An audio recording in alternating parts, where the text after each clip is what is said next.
Alright everybody, so welcome back. So for this video, I'm going to show you guys how to play Ark Nova.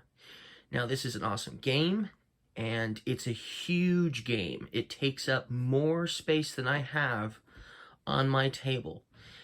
And yet, I was still able to play this game, despite the fact that I just don't have very much table space. So I'm going to show you guys how to play this game sort of in segments, because otherwise, there's no way I could show you guys how to play this, because literally, I just don't have the space for everything. So, first of all, let's talk about how we actually win this game. So, the first thing we're going to talk about is this board here. Now, you'll notice we have some cylinders here. This is the reputation track. Up here, this green part is the conservation tract. And these, that sort of almost look like tickets, is the appeal track, hence the cylinders here as well. Now, in order to win the game, you're going to need to get your corresponding cylinder that is here on the appeal track, and your other corresponding cylinder, which is here on the conservation tract, and they have to basically pass each other. And if you look, the board goes on and on and on and on and on. So it's a long game. It's going to take a while for the cylinders to pass each other. There's a lot of appeal that you're going to obtain, and it's definitely going to be easier to get more appeal than it is to get conservation. So most likely, your appeal cylinder is going to end up on this side here somewhere. And maybe you can get your conservation cylinder over here somewhere.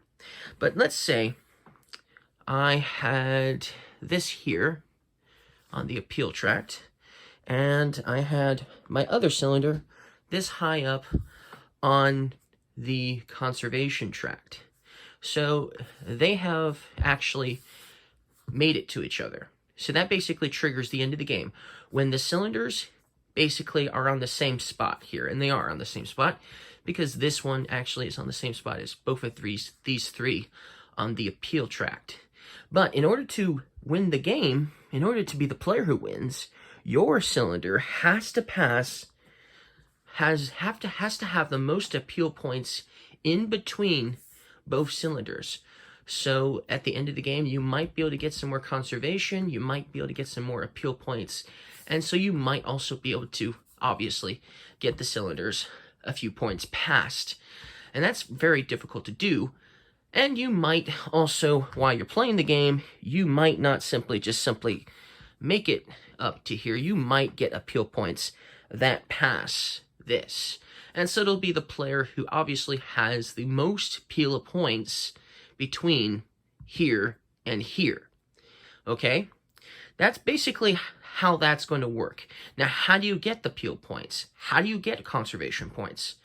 Well, through the various actions. If you want to get appeal points, so if you want to get points on here, you're going to have to place animals in your zoo, and they give off a lot of appeal points. Some only give off a few, but they're cheap. They're cheap as well, and some will give off quite a bit. And that's how you're going to get appeal points. That's the main way you're going to get them, by placing animals into your zoo. So you're going to want to place a lot of animals in your zoo, for sure. And then there's also a reputation tract as well. Now, there'll be cards here usually, okay? And the furthest your cylinder is up on the reputation tract, the most likely the majority of the cards you'll have access to. So since you start here, when there's a card face up here, you'll have access to it because the cylinders are here. But all of the other cards that are in these spots you won't have access to because you don't have enough reputation to take these cards from these folders when you are going to take actions that allow you to draw cards, or even some abilities that allow you to draw cards, and you could draw them from here depending on where your cylinder is on the reputation tract. Now, there is a way to get cards from these folders without actually having to have a high reputation, and that's called snapping. It's a particular action you can take, and we'll talk about it more when we get to it.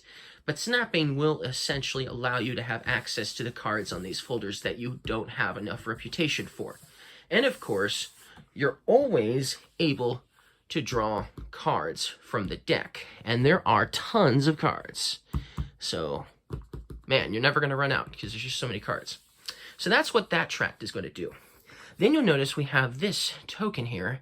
This is like a coffee mug, okay? If you're playing a 2-player game, it's going to go here. If you're playing a 3-player game, it's going to go here. If you're playing a 4-player game, it's going to go here.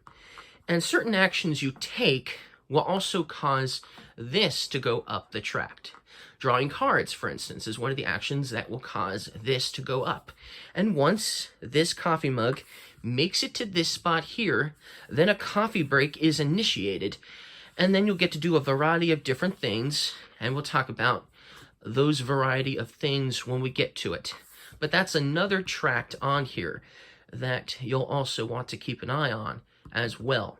So 4 different tracks, 3 with your own cylinders, and 1 that everyone's just going to be moving this coffee mug up. So that's how you're going to win the game, and that's how you're going to get some of these cards, possibly, that are face up in these folders with the reputation. There's also bonuses for reputation.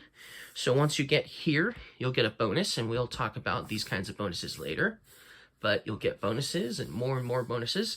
The appeal track does not have bonuses. The only thing the appeal track does is lets you know how much money you're going to make during a break. Because when you take a coffee break, you're basically going to have like an income phase, basically where you'll be able to acquire money that you have, depending on where your cylinder is. So since the cylinder red would be here, for instance, that player would get 13 money. So that's how you're going to get more money. There are other ways, of course, of getting money, but that's one of the main ways that you're going to get a lot of money all at once, obviously. And obviously, the numbers for money go up, too. So you'll get more as you get more appeal. Now, the conservation is a hard one to work with. And we'll talk about how you actually increase your conservation later, because that's a little bit more difficult than the appeal is. You'll have an easier time playing animals than you will with conservation projects, okay? Also, when you are going up on the conservation tract, you will also have access to these bonuses once you acquire them. Once you get to here, you can choose one of these, okay? Every time you get to here, you have a choice of this or this. When you come to here, these are actually tokens you randomly add to the board, and once you take one of them, that is gone for the rest of the game. So if you're the first player to get here, you're going to have first choice over which of these bonuses you might want. And these are both really good bonuses. So this one lets you get a sponsorship token, and this one lets you get a university token, which is awesome. So these are also, obviously that is also the case. Now, the game is going to start you off with 2 of these cards here. They're basically end game scoring points that might get you some extra conservation points at the end of game. And you're only going to get 2 of them at the start of the game, but then once a player finally reaches here on the conservation tract, meaning they have 10 conservation points, then all players will have to discard one of their 2 basically end game scoring cards. And at that point, they might have a better idea which of these 2 cards that they have are going to score them the most points at the end of the game. The most conservation points, that is. So that's one of the ways you might be able to increase your conservation on the conservation tract after the game is over. And there are other abilities out there that have this symbol here that will be end game scoring only. So anyways, that's it for this part. Let's talk about the actions in the next video.